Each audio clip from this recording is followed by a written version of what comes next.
Assalamualaikum warahmatullahi wabarakatuh. Alhamdulillahi rabbil alamin. Lagi dan lagi kita bersyukur kepada Allah Subhanahu wa taala atas segala nikmat yang Allah Subhanahu wa taala telah berikan. Hari ini kita akan menceritakan kisah sahabat Rasulullah sallallahu alaihi wasallam. Sebelum kita menceritakan kisah ini, jangan lupa di-subscribe, di-like dan di-komen konten ini. Kisah Asma radhiyallahu anha menanyakan tentang pahala bagi wanita. Asma binti Yazid al-Ansari radhiyallahu anha adalah seorang sahabiah Nabi sallallahu alaihi wasallam.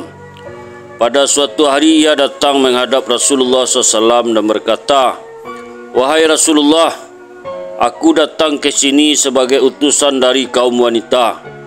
Engkau adalah seorang utusan Allah kepada kaum lelaki juga kaum wanita. Oleh kerana itu kami beriman kepada Allah juga kepada engkau. Kami kaum wanita selalu tinggal di rumah saja, tertutup oleh hijab, dan kami selalu sibuk memenuhi segala keperluan dan keinginan suami. Kami juga selalu menggendong dan mengasuh anak-anak mereka.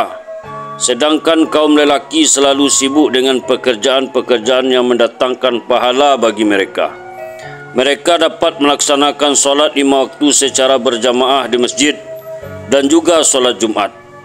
Begitu juga mereka dapat menengok orang sakit, ikut dalam upacara jenazah dan mengantarkannya, serta dapat melaksanakan ibadah haji. Yang paling utama dari semua ini adalah mereka dapat berjihad fi sabilillah. Jika mereka pergi untuk melaksanakan ibadah haji, umroh ataupun jihad, maka kamilah yang menjaga harta mereka di rumah-rumah kami, dan kamilah yang menjahit pakaian mereka, kemudian memelihara anak-anak mereka. Maka apakah kami tidak mendapat pahala yang sama dengan mereka?" Rasulullah SAW mendengarkan pengaduan ini dengan penuh perhatian. Setelah itu beliau berpaling kepada para sahabat, kemudian bersabda, "Wahai sahabat-sahabatku, pernahkah kalian mendengar suatu pertanyaan yang lebih baik dari pertanyaan wanita ini?" Para sahabat radhiyallahu anhum menjawab, "Wahai Rasulullah, kami tidak akan mengira seorang wanita dapat bertanya semacam itu." Kemudian Rasulullah SAW berpaling kepada Asma radhiyallahu anha dan bersabda, "Dengarkanlah kata-kataku dengan baik, lalu sampaikan kepada wanita-wanita muslimah yang mengutusmu ke sini, bahawa jika para wanita selalu berbuat baik kepada suaminya dan selalu menaatinya, melayaninya dengan baik, dan senantiasa berusaha membuat suaminya gembira, maka semua itu merupakan suatu hal yang sangat berharga. Maka jika kalian dapat melakukan semua ini, maka kalian akan mendapatkan pahala yang sama dengan kaum lelaki." Mendengar penjelasan ini, Asma radhiyallahu anha begitu gembira, dan kemudian ia segera kembali menjumpai para wanita yang menyuruh menghadap Rasulullah sallallahu alaihi wasallam.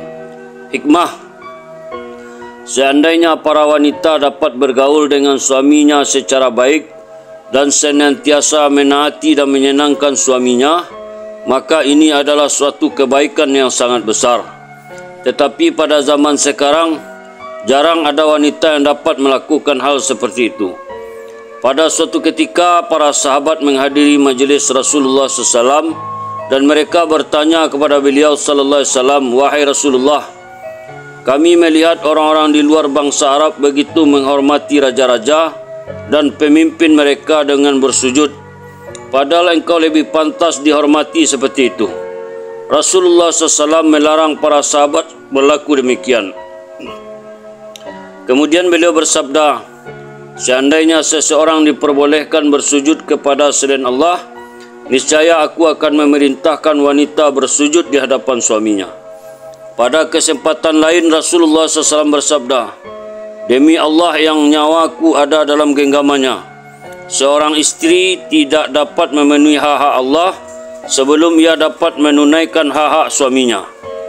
Ada sebuah hadis yang menceritakan bahawa Suatu ketika ada seekor unta yang bersujud di hadapan Rasulullah sallallahu alaihi wasallam.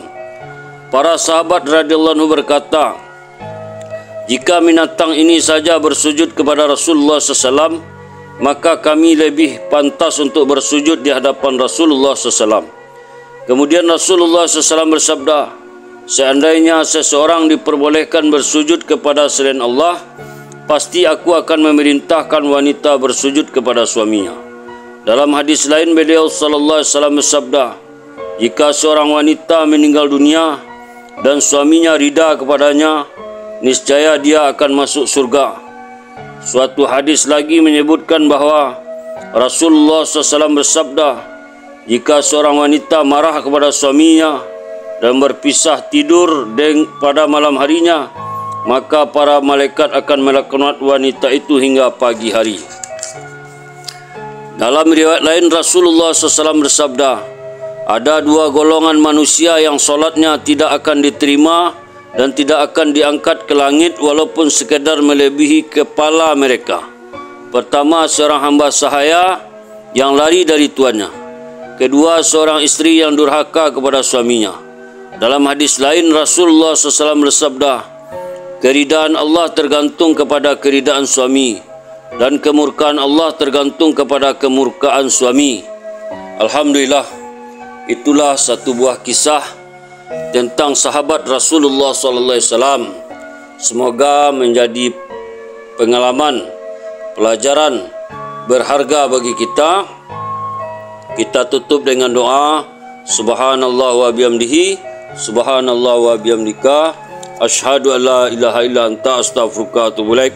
Assalamualaikum warahmatullahi wabarakatuh.